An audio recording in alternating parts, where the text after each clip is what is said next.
Kenapa lu pasti masih miskin sampai detik ini? Karena bodoh. fix Karena bodoh. Otaknya pas ada yang jelek. Coba lah tuker tempat sama gue, itu gue pasti jadi kaya lagi kok. Mau tentang kaya dan miskin, bro. Ya. Itu dulu ya. Biar akhirnya mereka juga kepantik bahwa ujung-ujungnya ya monggo, dengan versi lo adalah lo tinggal bilang bahwa Bitcoin bla bla bla gitu dan lain sebagainya. Orang lahir miskin, orang lahir kaya.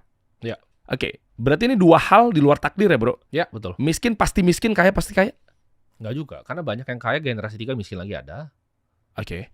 Itu dari zaman dulu kan. Vanderbilt salah satu orang paling kaya di dunia, generasi ketiga habis semua uangnya. Kenapa bisa seperti itu ya? Karena anaknya nggak bisa kelola. Jadi sama seperti semua orang, jadi ada yang anak konglomerat akhirnya nggak jadi apa-apa juga banyak, bro. Karena dunia ini berubah sangat cepat. Ketika yang orang tuanya zaman COVID dulu, orang tuanya udah tua, udah meninggal, punya restoran besar yang mereka nggak bisa handle karena COVID hancur, banyak sekarang. Banyak sekali. Jadi generasi 3, generasi 4 yang habisin duit semua harta keluarganya tuh banyak sekali. Jadi itu bukan kepastian gitu. Memang ada benefit ya kalau lu lahir bukan start dari miskin. Ada benefit ya lu start orang kaya. Tapi justru lu start di orang kaya juga ada kelemahannya. Kelemahannya lu tidak punya ambisi, tidak punya drive-nya untuk jadi lebih. Jadi menurut gue yang dilahirkan miskin itu bisa kaya, dan yang dilahirkan kaya itu juga bisa balik miskin. Gitu. Berapa persentasenya kalau kita ngomong matrix nih, bro? Berarti kan kaya, dari miskin dulu deh. Miskin matinya tetap miskin. Ya. Miskin matinya dalam keadaan kaya.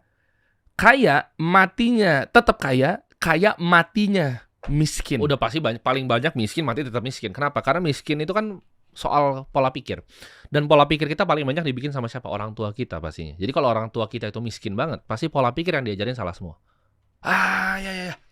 Kalau kamu kuliah, kamu pasti bisa jadi orang sukses. Contohnya seperti itu. Emang salah? salah? Pola pikir salah menurut gua. Salah Menurut gua. Kuliah scam. Menurut gua scam. Wah. Menurut gua scam. Di era sekarang ya. Lo kenapa lu bikin sekolah? Karena gini. Jadi sekolah itu beda. Sekolah yang gue bikin TK kan.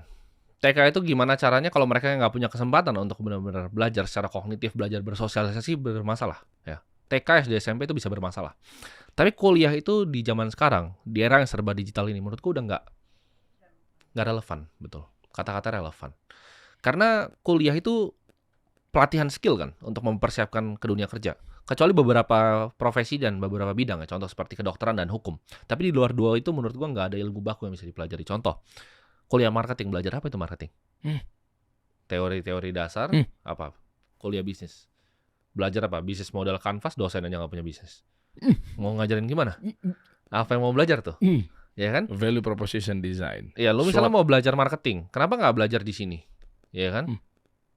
Belajar caranya bikin media di sini sama orang yang praktisi yang beneran bikin media, ya kan? Wah, thank you. Masa dosen nggak pernah bikin campaign, nggak pernah kerja sama brand? Ya, which misalnya lu bikin setiap hari nih misalnya. Setiap hari emang lu punya tim udah kerja sama brand, ngerti media, placement itu di luar kepala lah gitu. Ini dosen nggak pernah nih seumur hidupnya terus ngajarin lu marketing. Jadi menurut gua nol yang bisa dipelajari di sana. Kecuali lu ambil misalnya yang sangat spesifik. Misalnya lu mau jadi aerospace engineering, lu ambil di MIT itu bisa lah lu belajar. Tapi kalau yang kayak di Indonesia marketing, bisnis, manajemen, itu lu bisa belajar online semuanya. Tapi ada yang bilang kayak gini, bro. Dosen karena memang dia nggak punya bisnis, karena hidup itu terbagi. Ada yang fokus pada teoritisnya, ada yang fokus pada praktisisnya gitu. Ya bener, kayak orang bilang kan coach basket. Tapi kan coach basket yang jago-jago dulunya pernah banyak yang pemain. Jago-jago loh. Yeah. Coach bola aja jago-jago. Main bolanya tuh kalau diadu sama lu di jalan mungkin kalah lo sama coach bola yang udah tua gitu. Jago-jago mereka. Jadi jangan ngomong kayak gitu. Dosen itu agak sedikit beda, ya kan? Mereka banyak yang cuma dari lulus mereka jadi asisten dosen, lalu jadi dosen, habis itu ngajar. Akhirnya nggak ada real life experience yang bisa di-share ke mahasiswanya kan. Dan itu kan jadi sebuah industri yang dimiliki oleh kampus-kampus ini. Ini industri besar, triliun dolar. Yang sebenarnya kalau di luar negeri juga harusnya banyak yang gratis. Contohnya seperti Harvard, Stanford, Wharton. Itu kan mereka punya endowment fund yang besar sekali. Mereka punya dana abadi yang besar sekali. Kenapa harus orangnya masih bayar? Itu kan pertanyaan. Itu industri, ini kan industri. Oh, soalnya pola mereka wakaf produktif ya? Oh iya, betul. Harus. Kalau di kita kan bukan begitu ya? Ya, jadi jawabannya adalah ini adalah sebuah industri, sebuah bisnis kan. Ini sebuah industri. Jadi kalau misalnya menurut gua apakah ini berfungsi? Ya enggak. Karena gua semester 1 gua masuk, gua langsung out gua. Kenapa? Ya ada ilmu yang gue bisa pelajari gitu. Semua ilmu yang diajarin, contoh mau belajar software ya, mau belajar IT itu semua outdated, ketinggalan. Tools yang dipakai, programming language yang dipakai, ya itu sudah ketinggalan sekali. Dan sekarang kan teknologi cepat sekali. Hah? Kuliah itu untuk ganti sebuah kurikulum tuh luar biasa ribet. Mm-mm. Luar biasa Mm-mm, ribet. Dia mm-mm. mesti ganti bukunya dulu, dia ganti. Wah, itu panjang. Jadi pasti ketinggalan. Dan sekarang teknologi itu berubah cepat sekali, bro. Jadi contoh seperti dulu, kereta kuda itu ada selama 1900 tahun. Kereta kuda. Dalam 10 tahun tuh jadi mobil. Dunia itu seperti itu. Dalam 50 tahun tuh udah jadi pesawat. Kereta kuda 1900 tahun. Begitu-begitu terus, temen roda itu 1900 tahun. Tapi dari situ ke mobil tuh 10 tahun, dari mobil ke pesawat tuh 50 tahun. Nah, itu masih ada 1900-nya. Enggak, Itu tapi kenapa maksudnya lambat? ya enggak, progres tuh begitu, bro. Teknologi. Dia tuh kurvanya begini, teknologi. Oh, nggak langsung Eksponensial. begini ya? Iya, dia begini pelan terus dia langsung terbang. Sama seperti artificial intelligence ini nggak ada yang paham ini tuh akan barang ini akan kemana ke depannya. Ini kita baru di awal-awal. Ini ibarat handphone tuh masih yang balok yang gede, bro. AI sekarang. Nextnya mungkin gue nggak perlu datang ke sini. Gue bisa bikin model diri gue pakai muka gue ngomong sama diri langsung. Jadi ini akan jauh sekali ke depannya perkembangannya. Dan kripto itu salah satu teknologi yang gue sebut. Ini sama seperti internet, bro. Jadi kripto itu bukan barang yang kayak orang lain pikir. Oh, ini scam atau apa. Ini revolusi teknologi. Karena dari zaman dulu, ketika gue transfer uang ke lu, itu selalu dibutuhkan pihak ketiga. Kecuali kita fisik, gue kasih kertasnya gini kan. Oh iya. Gue harus ke bank catat, bank kasih ke lu. Harus begitu, harus ada pihak ketiganya. Sekarang nggak, gue bisa langsung ke lu. Lewat Bitcoin. Lu punya dompet lu sendiri, gue punya dompet gue sendiri, gue kasih ke lu. Tapi itu mata Itu uang nggak bisa. apa komoditi ya?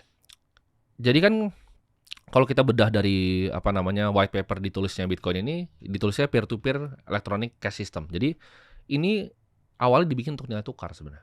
Awalnya. Jadi konsep awalnya adalah nilai tukar, tapi sekarang orang melihat ini sebagai store of value, penyimpan nilai. Jadi contoh, kita ngomongin kereta kuda lagi deh, kita pakai kereta kuda. Zaman dulu orang bikin kereta kuda, ini ada raja nih, ya kan? Bayar yang bikin kereta kuda. Bayarnya pakai apa zaman dulu? Pakai emas, kepingan emas. Orang yang bikin kereta kuda itu kerjanya ngapain? Bikin kereta kuda, dia nggak perlu investasi. Nah sekarang orang kayak lu, contoh, media ya kan, dapat placement dari ads. Itu lu harus berinvestasi loh, kalau nggak uang lu kegerus. Oh iya. Let's say ada Derry ini zaman kerajaan tua lah. Misalnya Derry ini orang yang ngomong buat raja lah. Misalnya. Dia ngomong buat raja. Rajanya kasih kepingan emas. Lu cuma harus fokus ngomong buat raja doang. Lu nggak harus ngapa-ngapain dengan kepingan emas itu. Iya. Karena emasnya nggak pernah berkurang. Nah sekarang itu beda. Itu fundamental kenapa gue percaya sama Bitcoin. Karena sekarang ini berubah nih. Ketika gue dapat suatu imbalan hasil dari hasil kerja keras gue, itu gue harus ngapa-ngapain. Gue tuh tiap kali ke dokter, bro. Gue beberapa kali kan sempat ke dokter. Kadang nemenin nyokap gue sampai Singapura. Mereka ada yang tahu gue. Wow. Ada yang tahu gue dan nanya, oh ini kedepannya nih investasi seperti apa? Dalam hati gue ini kok dokter begini. Ngapain dokter itu harus belajar investasi? Kan kasihan dia. Karena dia tahu uangnya tergerus, bro. Iya. Jadi nilai yang lu bisa beli sekitar lu tuh tambah mahal. Karena uangnya itu turun. Zaman dulu tuh tidak seperti ini.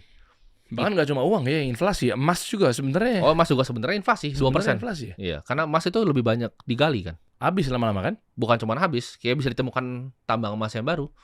Sampai nanti mungkin ada di asteroid atau apa, tapi emas tuh bisa ditemukan terus. Emas tuh bisa inflasi. Kalau uang kertas, nah itu inflasinya sebenarnya besar sekali, bro. Yang gue hitung besar sekali. Kalau di Amerika sekitar 11%. Wah, jadi gila. jumlah likuiditas yang dicetak tuh 8%, inflasi real 3%, jadi 11% harusnya Amerika. Tapi di negara yang seperti kita ini 15%, bro. Karena gue itu bagi berton-ton beras setiap minggu. Setiap minggu. Berton-ton, bisa 10 ton, bisa 11 ton. Masya Allah. Itu gue yang tahu harga beras itu naiknya itu 24%. Tahun lalu sama tahun sekarang. Itu gue ada datanya, karena gue catat. Gue sengaja, jadi sekalian gue bagi, sekalian gue riset. Jadi sekarang tuh bisa beli beras yang sama, bro, sama yang tahun lalu. Tapi yang kalau lu beli harga yang sama, itu gabahnya banyak. Beras yang jelek. Padahal yang dulu bagus nih. Jadi beras yang kualitinya sama tuh 24% naik. Gitu. Karena ini dari atas dari yang gue beli ya. Kalau dari data pemerintah gue nggak paham. Tapi ini dari yang gue beli. Oke. Sebelum kita bahas Bitcoin dan lain sebagainya ya, dan gimana cara mereka memulai, gimana cara meyakinkan. Gue tahu pasti lo kan banyak-banyak ngira bahwa ini adalah Indra Kents Part 2, Doni Salmanan Jilid 2 gitu kan. Sementara lo juga nyerang dia juga gitu ya. Nah, masih ada 3 matriks lagi nih, bro. Dikit lagi, bro. Miskin tetap miskin, matinya adalah ya sudah, karena memang pola pikirnya begitu-begitu. Ya kita makin susah mah begini mah, ya udah takdirnya begini mah, dan seterusnya. Betul. Lanjutin dikit dan kita ngebut aja nih bro. Miskin ujungnya kaya, berarti gimana cara eskalasi otaknya dia? Yang satu dia harus buang. Dia harus buang semua pikiran yang lama, nggak bisa. Kayak tadi, kuliah tuh jalan untuk menuju kesuksesan tuh salah. Terus dibuang jauh-jauh. Oke. Dan mindset untuk orang miskin ini akan tetap mati miskin terus dibuang jauh-jauh. Mereka nggak bisa cuma lihat sekitarnya, terus ngerasa oh cuma segitu. Karena dunia itu bro, ini konsep dunia. Dunia itu unlimited uangnya. Jadi uang itu nggak pernah bisa habis sebenarnya. Kita bisa semua jadi orang-orang kaya bareng. Let's say besok ya, gue bikin manusia semuanya jadi engineer paling pintar di dunia. Kita ciptakan semua robot terbang segala macam semua. Manusia itu nggak ada yang harus pernah kerja sebenarnya. Itu semua orang akan jadi kaya. Tapi kan nyatanya dunia nggak bisa begitu. Tapi intinya adalah uang itu unlimited. Jadi kalian harus punya mindset bahwa uang itu bisa didapatkan. Karena uang itu kan didoktrin dari kita kecil, nak hemat-hemat ya, nak hemat-hemat. Itu mindset orang miskin. Orang kaya itu selalu mau opportunity apa yang gue mau ambil nextnya. Terus kalau misalnya orang miskin mau bikin bisnis, oh nggak ada modal, gitu kan? Itu mindset yang keliru. Gue juga punya, mulai juga nggak ada modal. Modalnya apa? Otak modalnya. Asupan otaknya? Modal uang itu yang terakhir. Nah, asupan otak kan sekarang udah ada internet. Mereka kalau at least yang udah nonton ini ya, kalau lu ngomong misalnya kayak di tempat gue bangun sekolah di NTT itu agak beda karena ada yang belum punya handphone. Tapi buat kalian yang udah punya handphone, ini udah nggak ada alasan. Lu masih pakai nonton entertainment nggak penting mah tuh udah salah lu aja gitu. Gitu. Itu lu masih TikTok gitu yang nggak penting ya itu masih salah lu. Nyari referensi kali. Ya banyak kan entertainment kan, bukan nyari referensi. Jadi sekarang itu kalian harus masukin ke otak kalian hal-hal yang bermanfaat gitu loh. Belajar, karena semuanya ini banyak yang gratis di internet kan, edukasi.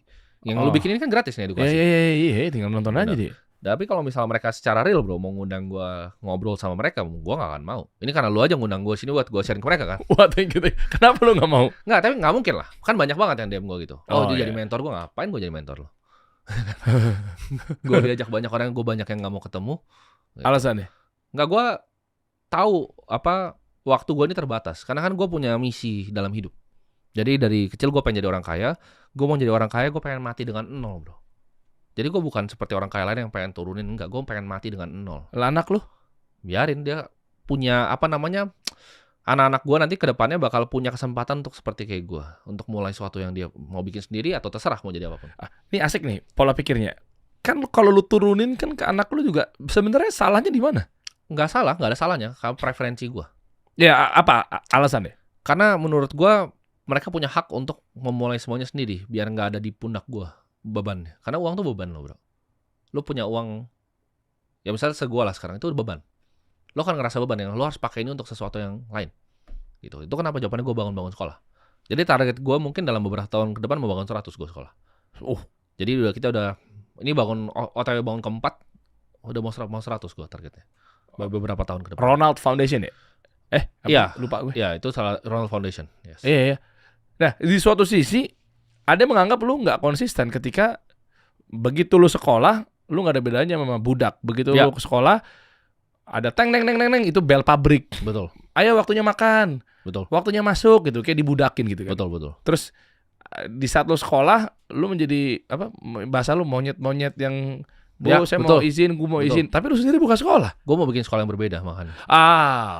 Gue mau bikin sekolah di mana meritokrasi itu everything. Jadi kalau orang yang punya skill bisa naik. Jadi kan gue bakal ke depannya, gue bakal punya banyak ya perusahaan lah ke depannya. Gue pengen targetnya adalah sekolah-sekolah ini akan jadi sekolah yang berfokus pada skill, yang ke depannya nanti SDM-nya bisa kerja sama gue. Jadi gue bikinnya ini sebagai hadiah lah untuk generasi-generasi mendatang. Soalnya kan kalau beras gue bagi kan habis besok. Ya gue tetap lakukan, tapi maksudnya gue tahu lah ini habis lah besok gitu loh. Oke. Nah, orang lain eksternal lu pikirin buat generasi mendatang. Betul. Anak lu sendiri nantinya disuruh merintis lagi dari awal. Gimana pola pikirnya? Iya, gue akan kasih dia merintis, ya gue kasih kesempatan lah. Mungkin sedikit sekali. Cukup untuk dia nggak mati, tapi nggak cukup untuk dia foya-foya. Wow. Itu dia. Ini gue suka nih. Cukup untuk dia nggak sampai mati. Ya gue kasih safety net, nggak sampai mati dia. In case, kan kita nggak ada yang tahu ya ke depannya anak akan jadi apa ya. Kecuali dia mau jadi pemain bola, mau jadi apa, penari ballet, gue nggak paham. Tapi kedepannya itu akan ya gue kasih safety net. Gue akan bikin semacam trust yang akan cari setiap tahunnya. Itu cukup untuk dia hidup, tapi nggak cukup untuk dia bisa beli Ferrari gitu. Dan ini gue suka dari Timothy kan memang mindsetnya kalau lu masih ngepas buat gaya hidup. Betul. Ngutang aja tuh malah justru lu bantah di situ ya. Gue bantah banget. gue bantah banget. Tapi kan orang banyak yang bantah gue balik. Ketika gue ngomong soal KPR, bro, kemarin rame itu gue ngomong KPR. Orang banyak yang bilang bahwa, oh lu kan enak ngomong kayak gitu kan lu orang kaya. Gue dulu miskin. Gue dulu miskin, ya. Kalian mungkin banyak yang nonton ini lebih kaya dari gue. Gue 16 tahun tuh harus biayain nyokap gue, bro. Gue harus biayain makannya nyokap gue, rumahnya nyokap gue, sekolahnya cici gue, sekolahnya adek gue. Berat sekali gue dulu, 16 tahun. Kalian tuh masih banyak yang bebannya 0. Jadi uangnya 0 tapi bebannya 0. Gue tuh uangnya 0, bebannya banyak. Jadi gue kepaksa untuk harus begitu. Gue harus bekerja keras dari dulu. Oke. Orang bilang tapi, oh lu kan kuliah di BINUS waktu itu semester 1. Ya itu gue bayar sendiri. Gue bayar sendiri. Jadi orang banyak yang spekulasi gue apa, oh ini pasti orang kaya. Enggak, percayalah. Nih. Mobil bapak gue tuh dua-duanya mobil gue juga di rumah. Semuanya tuh punya gue. Oke. Ngomongin BINUS, kan lu sempat ada satu klip tuh. Ya. Yang lu bilang bahwa kan dosennya tahu apa gitu kan, gua begitu masuk kuliah terus tiba-tiba dosennya ngajarin bikin ERP apa segala macamnya, taunya dia salah apa segala macam. Nah, banyak yang kepo tuh, cuma mungkin nggak tahu gimana cara nanya ke lu dan lu jawabnya. Kayak misalnya lu di umur segitu baru masuk kuliah, ilmu dari mana yang lu dapat ketika dosen lu salah-salahin nggak gini bikin ERP, nggak gini bikin web. Waktu itu gua udah punya karyawan sekitar mungkin 50 kali ya. Gua udah punya 50 karyawan di agensi gua di Ternak Uang 50. Ternak Uang tuh gua bikin aplikasi itu pakai orang dari India, gaji 100 juta satu orang. Itu gua tuh udah melakukan banyak hal di usia itu. Jadi makanya kalau orang bilang kan, oh tahu dari mana? Karena itu lu bukan gua. Ya mungkin ini gue bilang tapi kan manusia itu nggak diciptakan. Ini menurut gue ya, manusia tidak diciptakan sama. Jadi manusia yang punya kemampuan lebih itu harus jadi manfaat untuk manusia yang lebih banyak. Oh iya. Dan kalau kalian bilang, oh dari mana ilmunya ya? Karena lu bukan gua. Kalau lu kayak gue, lu punya duit kayak gue sekarang gitu kan. Bedanya itu. Termasuk statementnya dia adalah ketika kenapa lu masih miskin? Karena coba deh, lu apa? Karena bego. Miskin tuh udah pasti bodoh. Nggak ada orang kaya yang bodoh yang gua ketemu ya. Kenapa lu pasti masih miskin sampai detik ini? Karena bodoh. Fix Karena bodoh. Otaknya pas ada yang jelek. Coba lah tuker tempat sama gue, itu gue pasti jadi kaya lagi kok. Mau di desa manapun otaknya kayak gue nih, tapi jangan diganti ya otaknya ini. Iya. Berapa lama? Aduh, sebulan mah udah kaya gue. Lu taruh gue di jalan besok aja, gue pasti dengan skill gue, dengan cara gue ngomong, cara gue tahu dunia, gue bisa melakukan banyak hal, bro. Coba nih, gue tes buat teknisnya ya. Ditukar nih, ini lagi nonton nih, lagi miskin sekarang nih, oke? Miskin karena bego, oke? Anggaplah ditukar otaknya, dipinjemin ke badannya dia, dan lu bisa garansi sebulan dia jadi kaya. Apa yang lu lakuin? Waduh bro, gue simpel banget ya. Ini gue di drop di jalan aja deh gitu, lebih gampang ya. Gue disuruh jalan, diambil semuanya, nama gue diambil. Gue nggak bisa telepon orang buat minta uang ya. Reputasi gue semua dihapus.